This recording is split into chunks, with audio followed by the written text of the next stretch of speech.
김병기 당대표 직무대행의 속개 선언으로 더불어민주당 제139차 최고위원회 회의를 속개하겠습니다.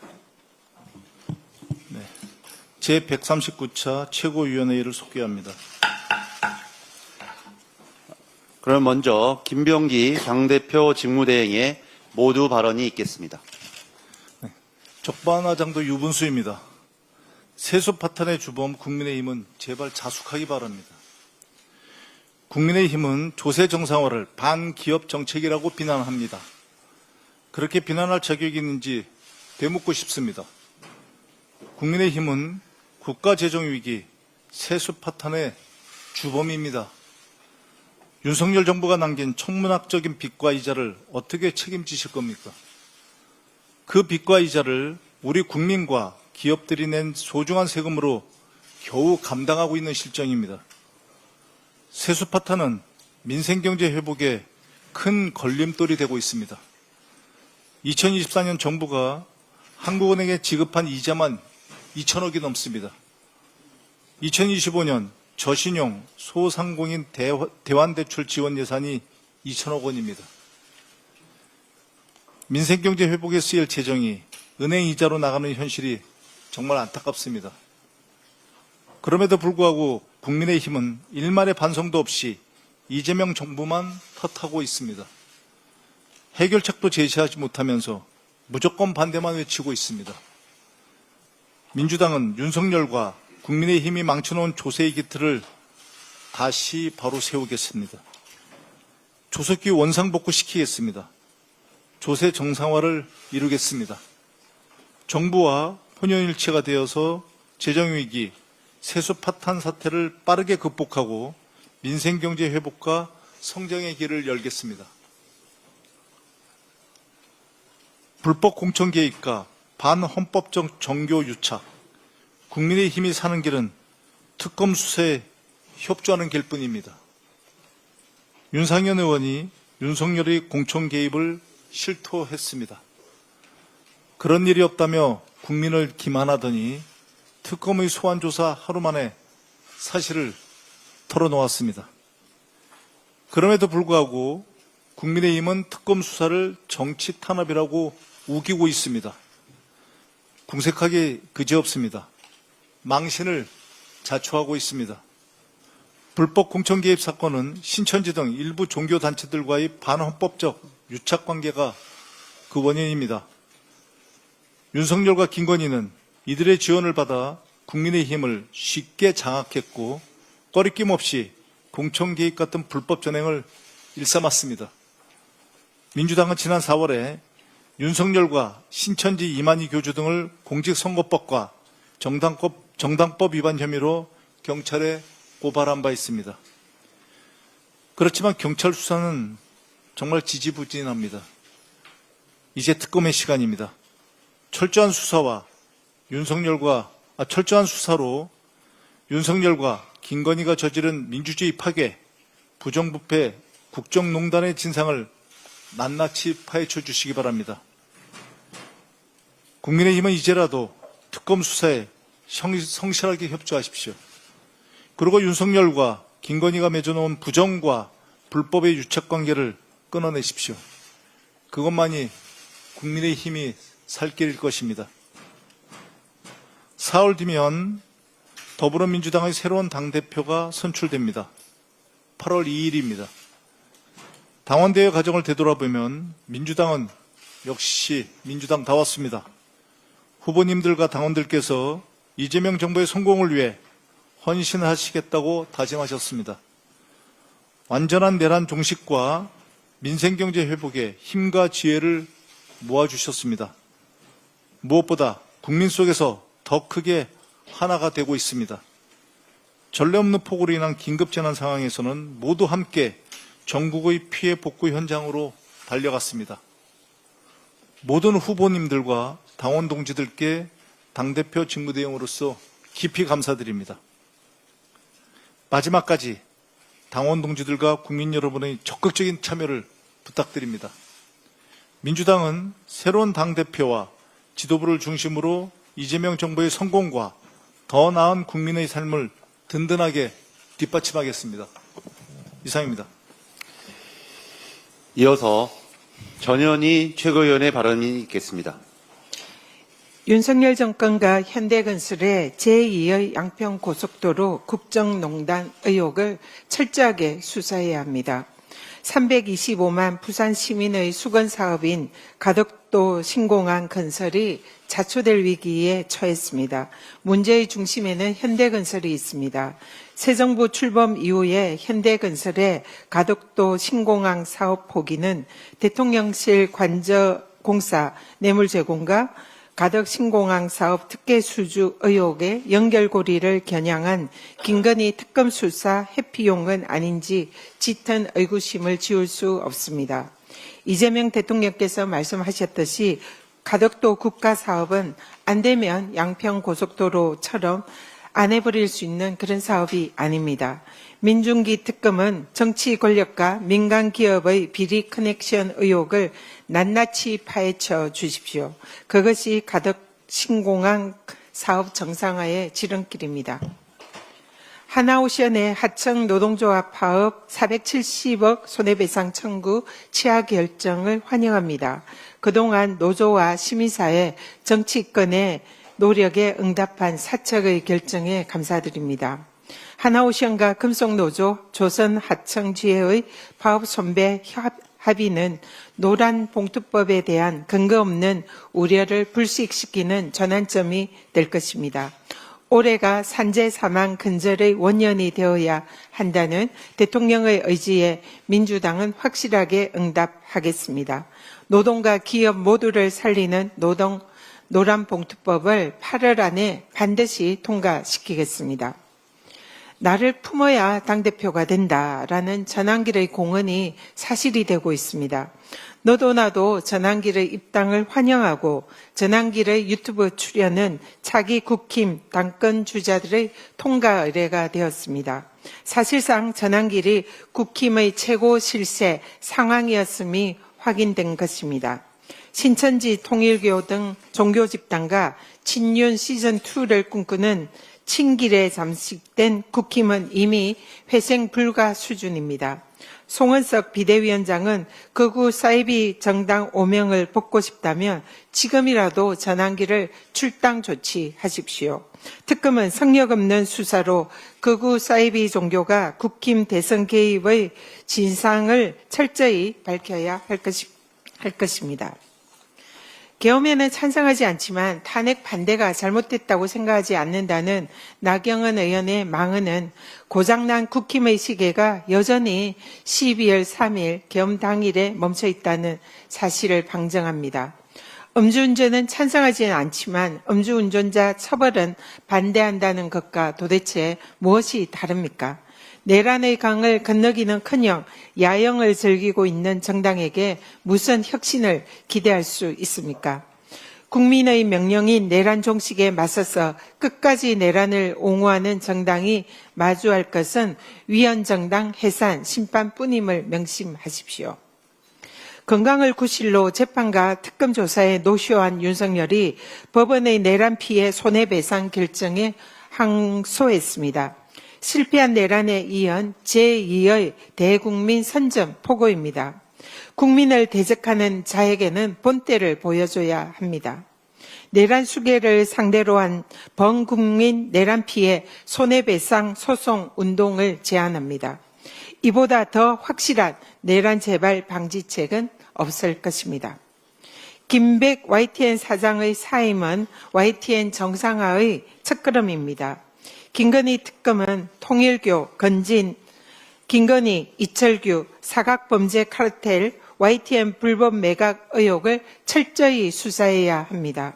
아울러 유례없는 방통위의 졸속 심사로 YTN을 인수하고 무자격 사장을 앉혀서 YTN을 황폐화시킨 유진기업은 최대 주주 자격이 없습니다.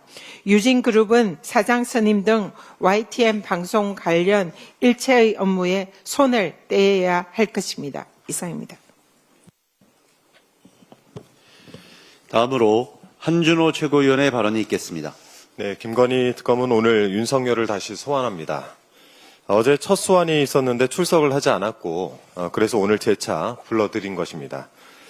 언론 보도를 통해서 출석을 할 수 없는 윤석열의 사정이 보도가 되긴 했는데요. 이 삼복더위에 정말 국민 복장 터지는 소리를 했습니다. 주치의로부터 실명 위험 소견을 받을 정도로 건강이 악화되었다라면서 이 변호인 접견 때에도 글자 크기를 16포인트 이상으로 확대해야 읽을 수 있을 정도로 시력이 나빠졌다라는 게 이유였습니다. 저도 평소에 내부적으로 문서 공유 받을 때 16포인트를 쓰는데 여기 계신 분들 대부분 그렇지 않습니까? 네, 그럼 저희 모두가 다 실명 위험군에 들어있는 것 같습니다. 특히 특검의 조사는 귀로 질문을 잘 들으면 되는 것입니다. 또 평소 혼자 떠들 정도로 달변이라고 소문이 나 있는데 평소처럼 입으로 잘 말을 하면 됩니다. 윤석열 측은 윤석열의 건강이 거동이 어려울 정도로 악화되었다라면서 출석이 어렵다는 입장을 밝히기도 했습니다. 어제 언론 보도에 따르면 윤석열은 김건희 특검에 변호인 선임계도 제출을 하지 않았다라고 하는데 그럼 누가 무슨 자격으로 윤석열의 입장을 대변하고 있는 것인지 모르겠습니다. 최근 윤석열을 접견한 심평 변호사는 자신의 SNS에 건강상 이상 징후가 있으나 윤석열의 얼굴에는 오히려 평안한 기운이 서려 있었다라는 취지로 적어뒀습니다. 자, 그럼 평안한 기운으로 특검 조사 받으러 나오시면 됩니다. 옛 생각을 한번 떠올려 보시죠. 지난 2013년 윤석열 검사는 이렇지 않았습니다. 당시 국정감사장에 당당하게 출석을 했던 윤석열 수원지검 여주지청장은 그 전날 언론과의 전화통화에서 조영곤 서울중앙지검장이 국정감사 불출석을 종용했다라고 폭로했습니다. 조영곤 당시 지검장이 아프다는 이유로 국감에 나오지 말라라고 했고 윤석열 자신은 이를 거부했다는 것이죠. 그때 조영곤 전 지검장이 제안했던 불출석 핑계를 피의자 윤석열이 뒤늦게 따르고 있는 것입니다. 아프다는 건 핑계고 좀 본심은 다른 데 있겠죠. 서정욱 변호사가 어제 라디오 인터뷰에서 윤석열의 불출석은 특검 수사에 대한 불신에서 기인한다라는 취지로 발언을 했습니다. 명백하게 정치 보복으로 본다라는 것이죠. 그래서 수사에 협조할 이유가 없다라고 해석을 하는 것 같습니다. 이 대목에서 역사 속에 길이 남을 윤석열의 명언을 다시 한번 언급해야 되겠습니다. 특검을 왜 거부합니까? 죄 지었으니까 거부하는 겁니다. 진상을 밝히고 조사를 하면 감옥에 가기 때문에 못하는 겁니다. 2021년 12월 29일 윤석열의 이 말은 자승자박입니다. 특검 조사 거부로 자신의 죄를 인정한 윤석열, 체포영장이 발부되기 전에 출석해서 조사를 받으시기 바랍니다. 마지막으로 방송통신심의위원회 상황에 대해서 좀 말씀드리겠습니다. 그냥 넘어갈 수 없는 일이 발생을 했는데요. 류일임 전 방심위원장의 민원사주 의혹을 폭로한 방심위 직원 3명이 개인정보 유출 혐의로 검찰에 송치됐습니다. 이들은 2023년 12월 23일 민원사주 의혹을 국민권익위원회에 신고를 했는데 경찰은 이것이 개인정보보호법 위반이라고 하면서 방심위 사무처와 개인을 수차례 압수수색해 왔습니다. 과연 이것이 공정이고 정의입니까? 류임 전 위원장에게는 업무방해 혐의가 없다라면서 일부 무혐의를 내준 경찰이 공익 제보자들을 향해서는 죄를 따져 물었습니다. 경찰이 감히 새로운 사법정의를 만들고 있는 겁니까? 류 위원장의 가족과 지인을 동원해서 민원을 사주받아서 자신의 입맛대로 방송사를 징계해도 죄가 되지 않는 세상, 또 공공의 이익을 위해서 부당한 일을 호소하고 제보를 하면 처벌을 받을 수 있는 시대를 만들어 놓은 것입니다. 검찰에게 강력하게 촉구합니다. 류일임 전 방송통신심의위원장의 업무방해 혐의에 대해서 경찰에 즉각 재수사를 요청하시기 바랍니다. 또 국민권익위원회는 지금이라도 이 사건을 조사하십시오. 지난 4월 권익위가 이해충돌방지법 위반 소지가 인정된다라면서 이 사건을 감사원에 이첩한 것으로 알고 있습니다. 하지만 그것만으로 이 사건을 오랫동안 외면했던 권익위의 위신을 다시 세우기는 어렵습니다. 스스로 직접 사건을 조사해서 공익제보자들의 권익을 되찾아 주시기 바랍니다. 마지막으로 감사원은 이 사건 감사에 속도를 내서 빠르게 결론을 내주시기 바랍니다. 류일임 전 위원장의 폭거에 맞서 당장 655일을 투쟁해왔던 방심위 직원 여러분께 경의를 표합니다. 이상입니다. 이어서 이현주 최고위원의 죄송합니다. 다음으로 김병주 최고위원의 발언이 있겠습니다. 이현주 최고위원 먼저 하셔도 되는데. 네. 내란 특검이 확보한 문건과 진술들은 윤석열 정권이 얼마나 무모하고 국민을 위험에 빠뜨리려 했는지 여실히 보여주고 있습니다. 동아일보에 따르면 내란 특검은 드론 작전사령부가 지난해 7월 작성한 부의 보고서, 즉 대통령 보고서를 확보했습니다. 해당 문건에는 무인기 평양 침투에 대한 계획이 정리되어 있고 정전협정 위반이 문제가 될 수 있으니 합참과 논의해야 한다는 실무진의 의견도 적혀 있는 것으로 알려졌습니다.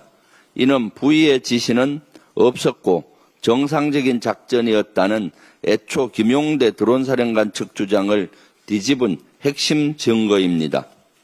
특검은 또 드론사가 이 보고서를 한국군 합동지휘 통제체계, 즉 KGICS에도 게재하지 않은 사실을 확인하고 관련 경위를 파악하고 있는 것으로 전해졌습니다.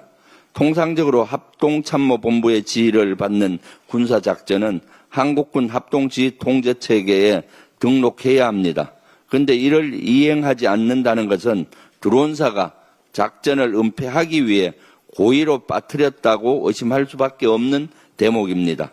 특검은 이 밖에 드론사가 지난해 10월 평양 무인기 작전에 동원됐던 기체의 비행 경로를 삭제하는 등 사후의 작전을 은폐하려는 정황도 포착한 것으로 알려졌습니다. 정상적인 작전이었다면 왜 이런 행위를 합니까? 그렇습니다. 김용대 측의 주장은 그 설득력을 완전히 잃은 것이나 다름없습니다. 특검은 빈틈없는 수사로 외환죄를 입증하는데 최선을 다해 주시기 바랍니다. 윤석열 측이 12.3 비상계엄으로 정신적 피해를 입은 시민들에게 손해를 배상하라는 법원 판단에 불복해 항소했습니다. 전 국민을 고통에 빠뜨리고 나라 경제와 민주주의를 추락시켜 놓고 자기 돈은 끔찍하게 소중한가 봅니다. 후한무치도 이런 후한무치가 없습니다. 안면수심도 이런 안면수심이 없습니다. 윤석열 측 소송 대리인은 비상계엄 조치로 입은 국민의 정신적 고통과 손해가 명백해 보인다는 이번 재판부의 판결을 깊이 되새겨 보시기 바랍니다. SBS 보도에 따르면 김건희가 나토 순방 때 착용했던 방그리프 아펠 목걸이를 오빠 김진우 씨의 장모집으로 옮긴 시기가 12.3 계엄 직후였다는 진술이 나왔습니다. 이에 따라 특검은 증거 은폐 또는 증거 인멸 시도일 가능성이 높은 것으로 보고 있습니다. 이런 가운데 진품일 경우 6천만 원이 넘는 것으로 알려진 이른바 나토 순방 목걸이는 모조품인 것으로 보입니다. 정품에만 있는 일련 번호가 없기 때문입니다. 혹시 나토 순방 당시에는 진짜 목걸이를 착용하고 이후에 모조품으로 바꿔치기 한 것은 아닌지 특검은 의심하고 있습니다. 하여튼 모조품이라고 해도 비난을 피하긴 어려워 보입니다. 정품 브랜드에 대한 지적 재산권 침해와 모조품의 불법 유통을 조장하는 행위가 될 수 있다는 점 명심하기 바랍니다. 국방일보가 지난 28일자 일면에서 앙규백 국방장관 취임사를 보도하면서 장관이 강조한 12.3 불법 개헌가의 단절 메시지를 기사에서 뺐습니다. 의도적으로 편집한 것은 아니냐는 의혹이 일고 있습니다. 지난해 12월 13일 국방일보는 12.3 내란을 정당화하는 윤석열의 대국민 담화를 1면과 2면에 대대적으로 배치한 바 있습니다. 당시 제가 내란 동조일보라고 비판했는데 아직도 국방일보의 내란 세력이 암약하는 겁니까? 2022년 대선 당시 윤석열 캠프에서 활동했던 제1국방홍보원장이 최근 정치 편향적 행보로 감사를 받고 있다고 합니다. 국방부는 철저하게 조사해서 엄중하게 책임을 묻기 바랍니다. 끝으로 윤석열 정권 문화체육관광부에 대한 철저한 수사를 촉구합니다. 국회 관련 상임위와 여러 보도에 따르면 12.3 비상계엄 직후 한국예술종합학교의 출입이 통제됐습니다. 한예종 측은 문체부의 지시에 따른 조치라고 밝힌 바가 있습니다. 전국 대학 중 유일하게 한예종만 폐쇄됐습니다. 한예종과 업무 관련성이 깊은 문체부가 계엄에 적극적으로 동조했다는 방증이라고 합니다. 사실이라면 문체부는 계엄을 명분으로 한예종에 속해 있는 문화예술인들을 통제하려고 한 것이 아닌지 반드시 확인이 필요합니다. 국민의 판단과 여론을 통제하려고 한 악의적인 시도이기 때문입니다. 아직 문체부에 대한 특검의 수사는 전혀 이루어지지 않는 것으로 알고 있습니다. 손바닥으로 하늘을 가릴 수는 없습니다. 진실을 명명백백히 밝혀야 합니다. 내란 세력을 발본색원하는 것이 민주주의의 근간을 지키는 유일한 길입니다. 이상입니다. 예, 진짜 이현주 최고위원의 발언이 있겠습니다. 네. 그 상법 2차 개정안과 노란봉투법 등이 28일 국회 상임위를 통과를 했습니다. 이를 두고 송원석 국민의힘 원내대표가 반시장 입법 폭주라면서 막말 공세를 퍼붓고 있는데요. 1, 2차 상법 개정의 경우에는 반시장이 아니라 친시장 입법입니다. 코스피 5천 시대를 위해서 그리고 자본시장 활성화와 선진화를 위한 정지 작업입니다. 반시장이라는 게 무슨 말인지 그 뜻도 모르면서 입에 붙어서 그냥 막 하는 얘기가 아닌가 하는 생각이 드는데 저는 이것이 매우 무식의 소치가 아닌가 이런 생각이 듭니다. 시장이 뭔지 제대로 이해하고 있는가 되묻고 싶은데요. 잘 모르면 좀 한번 생각하고 그 얘기를 좀 하시기 바랍니다. 여기서 말하는 송원석 원내대표가 얘기하는 시장이라는 게 불공정한 일부 대주주를 말하는 것입니까? 국힘에서 말하는 시장이란 무엇이냐에 대해서 송원석 대표는 한번 답을 한번 해보시기 바랍니다. 여기서 말하는 시장이란 무엇인가? 지난 1차 그 상법 개정 이사의 충실 의무를 주주에게까지 인정하는 부분, 이때도 우려가 일부 있었습니다만 시장은 오히려 불장으로 화답을 하지 않았습니까? JP 모건이나 골드만삭스 등 글로벌 투자은행들도 긍정평가를 했고 한국 증시에 대한 투자 의견도 비중 확대로 상향했습니다. 2차 상법 개정 소식이 나온 어제도 코스피 4년 만에 최고점 찍고 3,230으로 마감했습니다. 시장은 거짓말을 하지 않습니다. 네, 무엇이 시장 경제인지 공부 좀 하고 다시 말씀하시기 바랍니다. 다만 우리의 기업 문화가 아직까지는 선진적 자본시장의 관행이나 제도의 훈련이 아직 안 돼 있기 때문에 걱정하는 것은, 두려워하는 것은 충분히 이해를 합니다. 그래서 더 잘 적응하고 훈련될 수 있도록 뒷받침할 것입니다. 그래서 전근대적 관행, 특히 검찰공화국에서 검찰권의 남용으로 기업들을 옥죄해왔던 배임죄에 대해서 형사처벌이 능사가 아니라 실제로 손해를 보전하는 쪽에 중점을 두는 방향으로 개정을 논의하고 추진하고자 합니다. 그것은 지켜보시기 바라고요. 그래서 또한 이 상법 개정안에 대해서도 저희가 유예기간을 충분히 두는 등 현실적인 문제를 감안해 왔습니다. 그런데도 국민의힘은 습관성 정치 공세를 일관하고 있습니다. 윤석열 정부가 무책임한 경제 실정으로 세수결손 100조 가까이 물려줬고 12.3 내란으로 한 달 만에 대한민국 GDP 0.2포인트 감소하는 등 경기 하방이 7조 원 넘는 경제 손실을 끼친 장본인이 바로 윤석열이었습니다. 이재명 정부는 사실상 부도난 국정, 파탄난 외교를 물려받아 민생 경제 회복 위해서 응급 처방과 장기 대책을 동시에 수행하면서 열릴 중인데 윤석열이 내란으로 나라 망치는 것을 막기는커녕 동조까지 했던 국민의힘이 무슨 낯으로 정치 공세를 펴면서 국정 발목을 잡는 것인지 스스로 한번 돌아보시기 바랍니다. 그런가 하면 노란봉투법은 노동 자본 간 균형을 회복하고 산업 현장의 불공정을 줄여서 노동 생산성을 향상시킬 수 있는 토대를 마련하고자 하는 법입니다. 그동안 노조의 활동에 대해서 과잉 대응을 해온 측면이 있다라는 것을 기업들도 어느 정도 인정하면서 사회적으로 합의가 되어가던 상황이었습니다. 아시다시피 지난번에도 그 상황들에 대해서 이 취하한 사례들도 있었고요.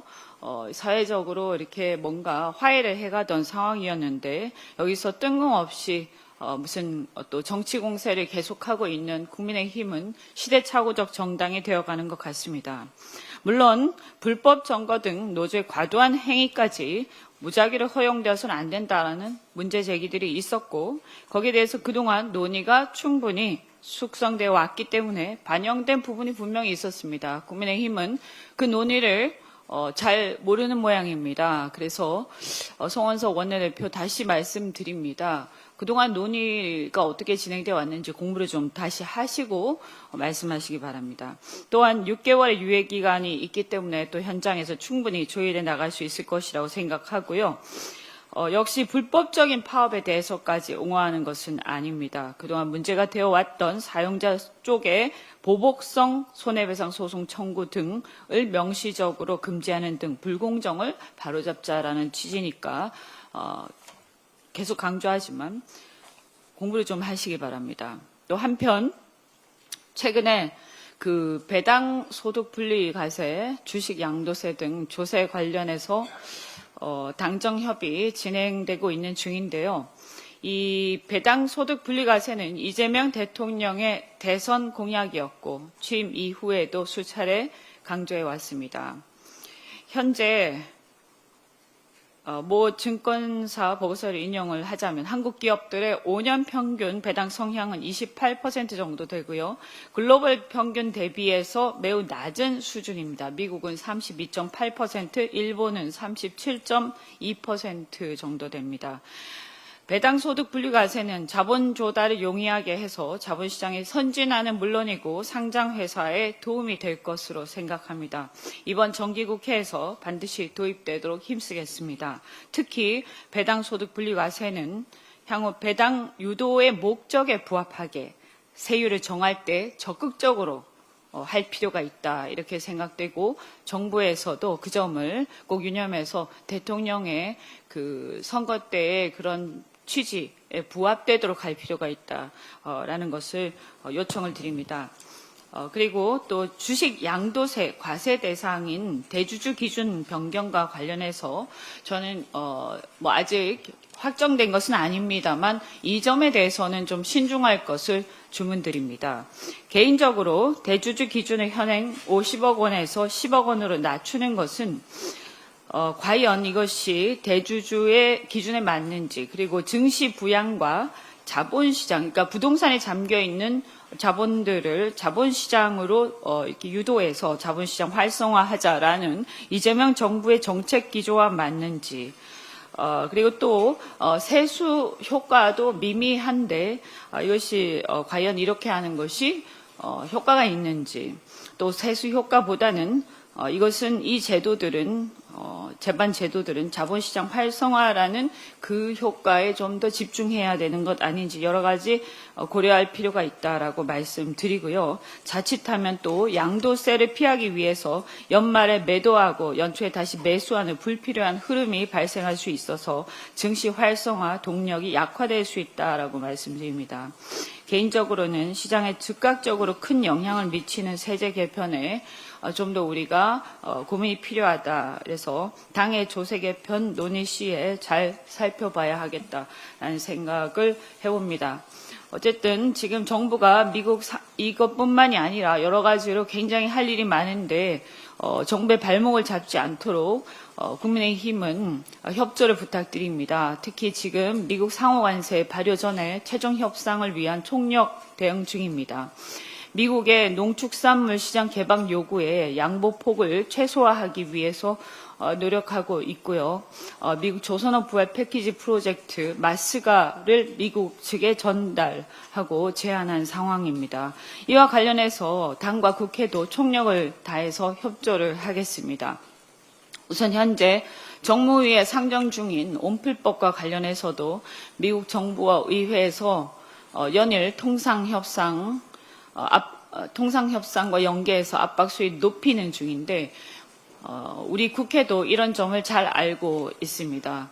국익 관점에서 법의 처리를 일단 중단한 상태임을 다시 말씀드리고 배달 플랫폼 생태계의 공정성을 살리는 것은 매우 중요하나 그것을 어떤 방식으로 어떻게 규제하느냐 하는 것은 이 외국계, 미국계 플랫폼 업체의 차별적 규제가 되지 않도록 하고 또한 특히 상호 호혜적 관점에서 하기 위해서 노력하면서 할 것입니다. 특히 관세 협상 결과에 따라서 이 법안들의 처리 방향이 결정될 것으로 생각합니다. 협상이 잘 되기를 바랍니다. 또한 이 마스가의 제대로 된 이행을 뒷받침하기 위해서도 한국 조선 생태계의 보안 특별구역 지정과 협력기금 조성 그리고 해군 조선 동맹을 기반으로 한 전략적 협력과 군수협정 체결을 위한 제반 여건 마련 등 이런 것들을 위한 국회 차원의 지원을 위해서 법률안을 제출할 예정입니다. 국회에서 협력이 꼭 필요하니까 국민의힘이 자꾸 뒷다리를 잡지 말고 계속 폄하하지 말고 같이 함께 국익을 위해서 협조해 주시기 바랍니다. 이상입니다. 마지막으로 송순호 최고위원의 발언이 있겠습니다. 이 횡재세 정상 범위를 넘어섰다고 여겨지는 수익에 대하여 추가적으로 징수하는 세금으로 초과 이윤세라고도 합니다. 횡재세는 정부의 정책적 지원을 통해 막대한 이익을 창출하는 업종에 부과해 그 재원을 사회복지 등 분배 정책을 통해 취약계층을 돕는 데 사용합니다. KB, 신한, 하나, 우리은행, 우리나라 4대 금융지주사가 올 상반기 중 이자로 걷어들인 수입은 무려 21조 1천억 원에 달한다고 합니다. 이 같은 이자 수익의 증가는 가계대출 증가와 높은 예대 마진에서 비롯된 것입니다. 한국은행은 지난해부터 기준금리를 내리고 있습니다. 그런데 은행들은 가계대출 관리를 명분으로 오히려 대출금리를 높이고 예금과 적금금리는 낮췄습니다. 지난해 하반기 주요 은행 예금금리 차는 0.5%포인트 안팎이었으나 지금은 1%포인트 중반으로 예대 차익이 크게 확대되었습니다. 이재명 대통령은 지난 24일 국내 금융기관은 손쉬운 주택담보대출 같은 이자 놀이에 매달릴 게 아니라 투자 확대에 신경을 써주시기 바란다라고 꼬집었습니다. 그래야 국민 경제 규모가 커지고 금융기관도 건전하게 성장할 수 있다는 쓴소리를 한 것입니다. 대통령 발언에 보수 언론도 호응했습니다. 동아일보는 금융지주사들은 이렇게 땅 짓고 헤엄치기 식으로 벌어들인 순이익의 절반을 배당, 자사주 소각 등에 사용한다고 비판했고 세계 일부도 은행의 이자 놀이에 대한 사회적 반감을 모른 채 해서는 안 될 것이다 라고 경고했습니다. 올해뿐만 아니라 국내 은행들은 매년 최대 실적을 갈아치워 왔습니다. 지난해 4대 금융그룹은 이자로만 무려 42조 원에 육박하는 이익을 냈습니다. 삼성전자의 작년 영업이익 32조 7천억 원보다 9조 원 이상이 많습니다. 올해도 상반기 실적에 비추어 보면 사상 최대 실적을 기록할 것이란 전망이 나오고 있습니다. 은행들이 웃는 사이 내수는 극심한 부진에 시달리고 있습니다. 팍팍해진 가계 살림으로 1분기 개인 신용카드 연체율은 10년 만에 최고치입니다. 중소기업 대출 연체율도 약 8년 만에 기록을 갱신했습니다. 이런 상황이 지속되면 한계 상황에 내몰리는 가게나 기업은 더 늘어날 것은 불을 보듯 뻔한 일입니다. 은행들이 앉아서 버는 돈이 많아도 너무 많습니다. 은행이 이자 장사에서 벗어나 가게와 소상공인의 고통 완화에 실질적 도움을 줄 수 있는 지원책을 고민해야 할 때입니다. 예대마진은 국가로부터 보장받은 무위험, 차익에 가까우므로 수익 일부를 사회에 환원해야 한다는 국민 여론도 70%에 달합니다. 정치권과 은행권은 국민들의 목소리에 귀 기울여야 합니다.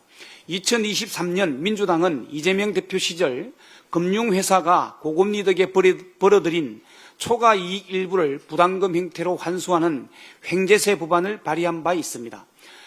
금융회사가 지난 5년 동안의 평균 순이자 수익 대비 120%를 초과하는 순이자 수익을 얻을 경우 해당 초과 이익의 40%를 넘지 않는 범위에서 상생금융기여금을 내도록 하는 내용입니다.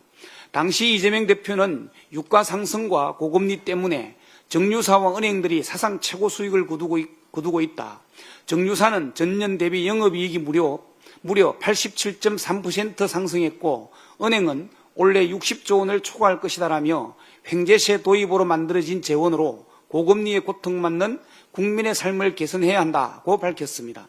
2023년 민주당 이재명 대표 때도 횡재세 도입은 당론이었고 현 이재명 정부 역시 은행의 혁신을 요구하고 있는 만큼 정부와 민주당은 은행권의 사회적 책임 강화와 국민의 삶 개선을 위해 횡재세 도입을 적극 추진해 주시기 바랍니다. 이상입니다. 이상 발언을 모두 마치고 당대표 직무대행께서 회의를 폐회하시겠습니다. 제139차 최고위원회의를 폐회합니다.